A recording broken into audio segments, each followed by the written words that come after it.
Bismillahirrahmanirrahim. Assalamualaikum warahmatullahi wabarakatuh.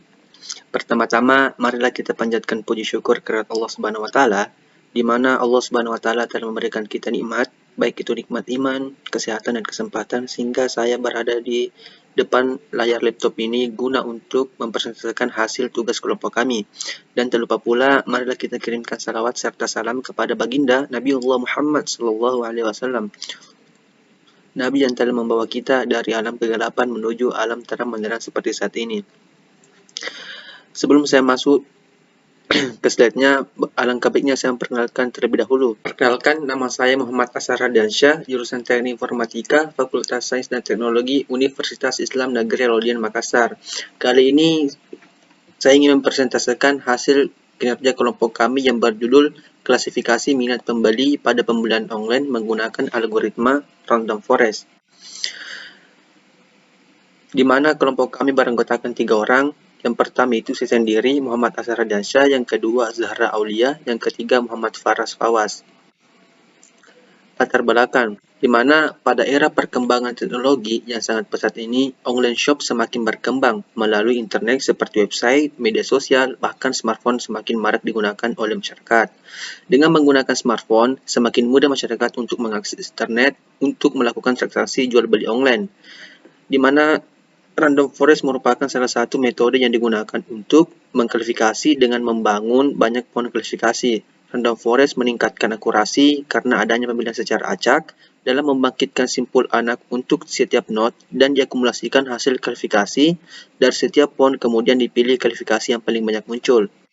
Kemudian kita masuk ke landasan teori. Yang pertama itu ada data mining, di mana data mining merupakan proses pengumpulan data serta pengolahan data yang bertujuan untuk mengekstrak informasi penting pada sebuah data. Kemudian proses pengumpulan dan ekstraksi informasi tersebut dapat dilakukan menggunakan perangkat lunak dengan bantuan perhitungan statistika, matematika, ataupun teknologi artificial intelligence atau disebut dengan AI. Yang kedua, klasifikasi.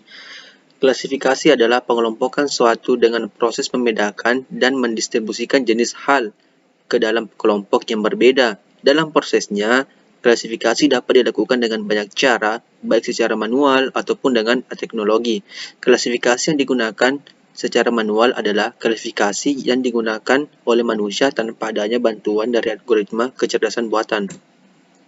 Yang ketiga itu Random Forest, di mana Random Forest merupakan metode pohon gabungan yang berasal dari metode Classification and Registration Tree atau disebut dengan CRIT, di mana Random Forest memprediksi respons suatu amatan dengan cara menggambarkan hasil dari prediksi pohon.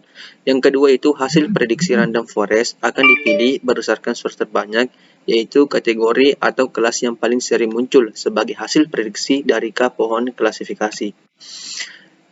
Kemudian saya persilakan kepada pemateri selanjutnya. Assalamualaikum warahmatullahi wabarakatuh. Perkenalkan, saya Zahra Aulia, ingin menjelaskan metode penelitian. Baik, tahap perencanaan. Pada perencanaan kali ini, kita mengambil dataset dari UC Machine Learning Repository. Kemudian tahap pengklasifikasian. Model klasifikasi Random Forest merupakan metode pohon gabungan pengembangan antara metode klasifikasi dan regression tree atau chart. Adapun tahap dari klasifikasi yaitu pertama, algoritma memilih sampel acak dari dataset yang telah disediakan, kemudian membuat decision tree untuk setiap sampel yang dipilih, kemudian dilakukan voting untuk setiap hasil prediksi. Kemudian yang terakhir, algoritma akan memilih hasil prediksi yang paling banyak yang dipilih sesuai vote terbanyak sebagai prediksi akhir. Adapun tahap pengerjaannya, yaitu Random Forest merupakan algoritma machine learning yang digunakan untuk pengklasifikasian dataset dalam jumlah data yang besar, karena fungsinya bisa digunakan untuk banyak dimensi dengan berbagai skala dan performa yang tinggi. Adapun ilustrasi tahap pengerjaan sebagai berikut. Kemudian dalam training proses, training set akan disampel dengan metode random sampling, white replacement, sejumlah beberapa tree yang diinginkan oleh pengguna. Dari setiap sampel training set akan dihasilkan satu decision tree. Pada gambar di samping berisi data jenis, contohnya label biru dan label kuning. Satu objek test set akan diproses oleh seluruh tree dan keputusan klasifikasi akhir adalah decision yang paling banyak dipilih oleh tree atau voting yang paling banyak. Kemudian random forest mengembangkan banyak decision tree berdasarkan pemilihan data secara acak dan pemilihan variabel secara acak. Setiap pohon dikembangkan sebagai berikut.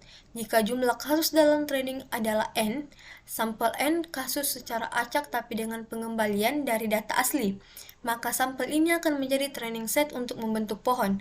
Jika ada variabel input m, sebuah angka m ditentukan sedemikian rupa masing-masing node, maka variabel m dipilih secara acak oleh m dan spil terbaik digunakan untuk membagi node.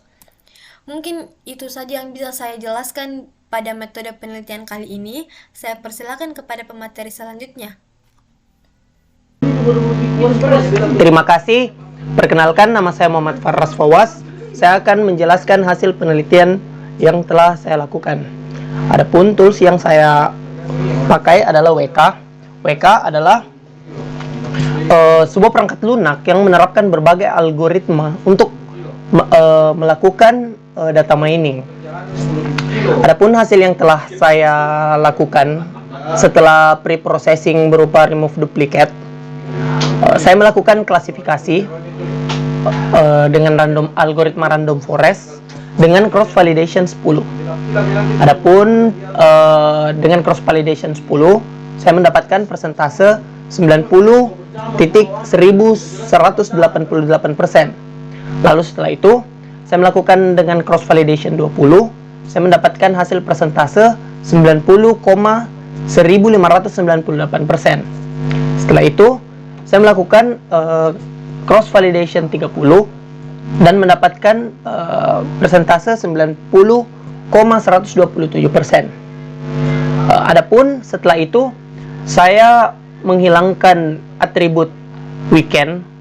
Lalu saya melakukan algoritma random forest lagi dengan cross validation 10.